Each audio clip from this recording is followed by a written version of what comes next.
Meus senhores, vamos retomar o nosso debate em torno da atualização do salário mínimo nacional. Agora, esse aumento implica também que as obrigações trabalhistas e previdenciais acompanhem esse ajuste. Como é que a classe empresarial está a se adaptar a tudo isso? É uma obrigação emanada da Lei da República e que os empresários devem cumprir, sem qualquer pejo. Chegamos a este ponto em que houve entendimento entre as partes, entre os sindicatos, os empregadores e o governo. Assumimos todos de que seria assim, que será assim, e sendo assim, temos que cumprir as nossas obrigações para que o país possa desenvolver. As obrigações fiscais e as obrigações do INPS devem ser cumpridos como forma de continuarmos a permitir o desenvolvimento do país. Vamos continuar, e é a minha expectativa de que esta questão dos salários continue a estar sempre na agenda do debate do Orçamento de Estado do país, continuadamente, ao contrário do que aconteceu em algum passado, em que não foi visto e nem sequer tido em conta o aumento do salário. E nós podíamos ter um salário muitíssimo melhor e com maior intensidade, haver mais recursos, se tivéssemos, desde a fundação da República, tivéssemos ido gradualmente fazendo os acertos dos salários mínimos nacionais. Tem sido feito, nesses últimos tempos, tem sido feito esse ajuste e esperamos que isto possa continuar. E para que isto continue, para que se cumpra as responsabilidades todas, é preciso que a República veja no seu todo as questões dos empregados e dos empregadores.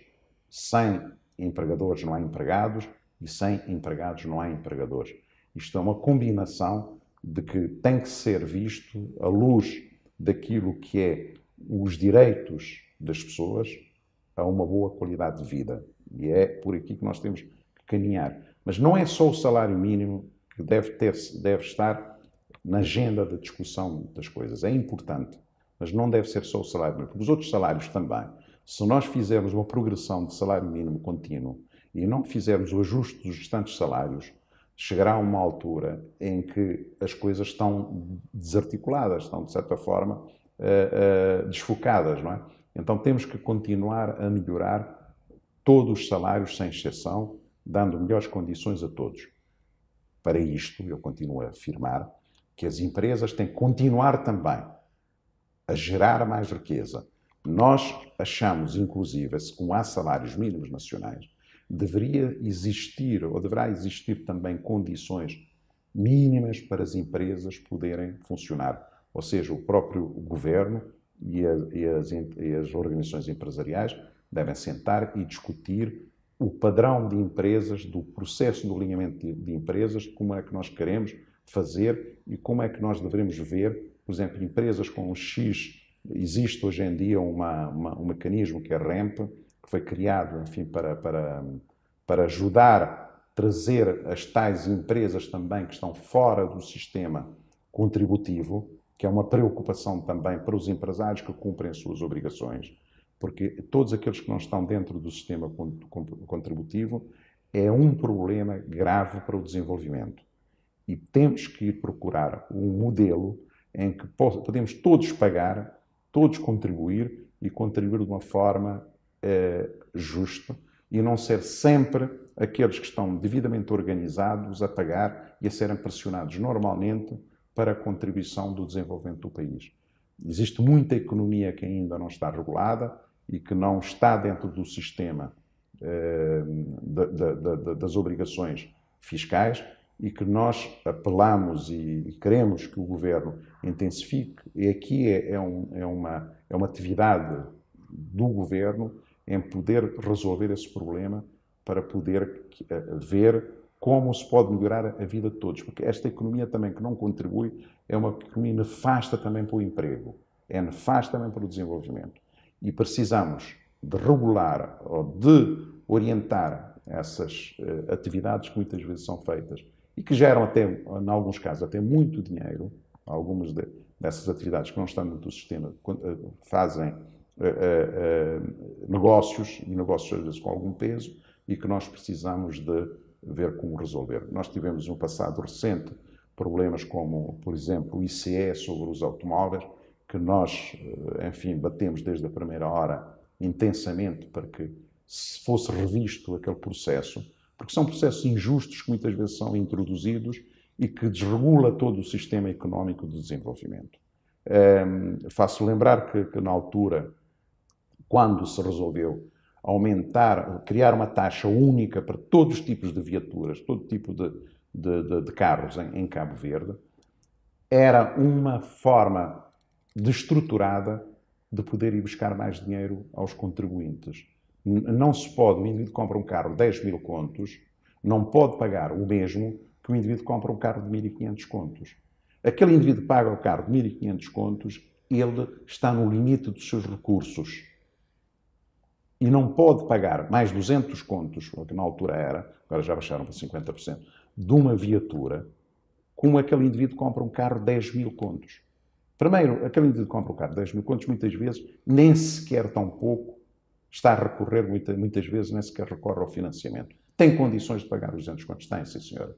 O que compra o carro mais barato deve ser, por isso, a proporcionalidade é um critério importante. E é aqui que nós vamos buscar a questão da justiça social. É uma questão muito importante para ajudar aqueles que estão na base também a crescer. E não criar aqui problemas de entropias do sistema e que muitas vezes fazemos as leis um pouco cegamente, quer dizer, não vimos realmente as realidades do país e as realidades das condições económicas de cada um.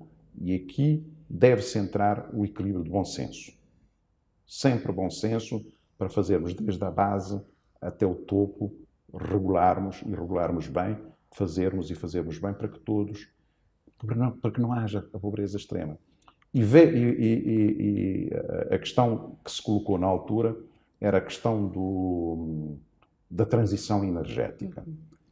Eu bati-me e os restantes pares que fazem parte do Conselho Diretivo da Câmara do Comércio batemos sobre essa questão, porque a transição energética não se faz em taxar, por exemplo, os carros novos, por exemplo, com aquele valor. Bem pelo contrário, devemos evitar que entrem mais carros velhos e carros que têm menos condições no mercado. Mas os carros novos que estão cada vez mais a sofisticar para se fazer a transição devem ter condições para se vender mais. Eu quero ver o empregado que ganha 50 ou 60 contos a ter um carrinho e que tenha um carrinho em condições e que não seja empurrado para ir comprar sucata e comprar aquilo que não tem condições nenhumas. Então, esta questão do bom senso e do critério do equilíbrio é necessário também na justiça fiscal. E a justiça fiscal é aquilo também que resolve o problema do salário mínimo. Isto é tudo uma questão de uma orientação dos equilíbrios que são necessários encontrar. Temos, enfim, algumas outras questões que eu muitas vezes apelo a uma consciência natural. Agora estamos a discutir a questão, por exemplo, das bebidas alcoólicas. Há uma tendência da discussão de que é preciso realmente resolver o problema das bebidas alcoólicas em Cabo Verde, que eu estou de acordo, mas, no entanto, há questões que muitas vezes aumentaram as taxas, que vai prejudicar substancialmente o consumo de bebidas alcoólicas com qualidade. Ou seja, um país turístico como o nosso, queremos ter mais turistas e queremos desenvolver muito mais, aumentamos as nossas taxas sobre as bebidas alcoólicas, o que quer dizer que a maioria dos turistas que nos visitam deixam de beber bebidas alcoólicas em Cabo Verde, passam 15 dias aqui ou 10 dias, sem beber bebidas alcoólicas, porque não podem pagar aquilo que nós estamos a pedir, quer dizer, 3 vezes mais do que em Lisboa, ou 3 vezes mais que Madrid, o preço de uma cerveja. Dizer, não é possível, não é sustentável. De forma que temos que criar aqui equilíbrios para podermos fazer uma caminhada direta. E, por outro lado, essas próprias bebidas alcoólicas que são consumidas em Cabo Verde, que está a provocar a degradação social, não são bebidas importadas sequer. São bebidas que deveriam ser pura e simplesmente proibidas. Provocam doenças graves às pessoas. E são bebidas, muitas vezes artesanais, sem qualquer fiscalização e sem qualquer tipo de normas. Então tenta-se confundir uma coisa a saúde pública com as restantes medidas, o que não é real. Então temos que ter o tal bom senso de fazermos as coisas gradualmente para podermos permitir o desenvolvimento. Os empresários aqui, por exemplo, saem profundamente prejudicados e o consumidor altamente prejudicado quando nós aumentamos esses produtos que o consumo baixa. Quando o consumo baixa, deixa de haver a geração de riqueza, deixa de haver mais um emprego também. E deixa de haver a capacidade para pagar melhores salários aos seus funcionários. Então é isto que é o caminho.